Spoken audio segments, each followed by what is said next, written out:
Now let's prove same problem, but we'll prove it like this. Prove that any integer is of the form 3q or 3q plus 1 or 3q plus 2. So this is what we'll prove in this time. Alright. So let's take, let an integer be a. Okay, so let the integer be a. Now since we want it as 3 into q, 3 into q plus 1 and 3 into q plus 2, this time we divide a by 3. Alright, so we divide a by 3.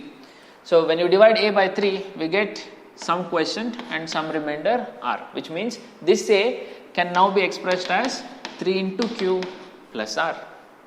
Correct? Now, since the divisor is 3, the possible values of remainders are, it can be either 0 or it can be 1 or it can be 2. These are the only 3 possible values of r. There are no other values of r.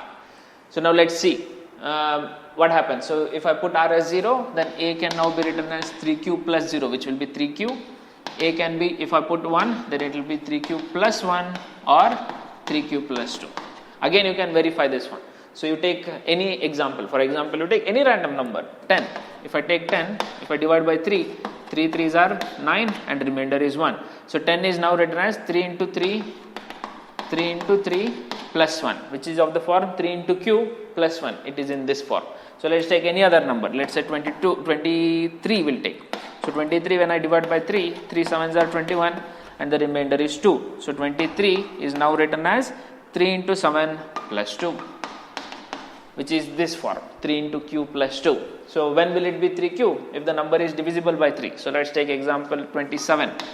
So when I take 27, 3 9s are 27, remainder is 0. So 27 is now written as 3 into 9 plus 0, which is 3 into 9.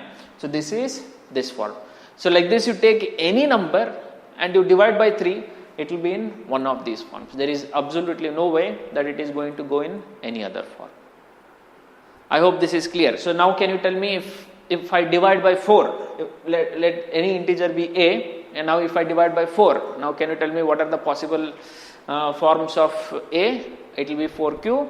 Generally it will be 4q plus r. The possible values of r will be 0, 1, 2, 3, 4, and possible forms will be 4q, 4q plus 1, 4q plus 2, or 4q plus 3.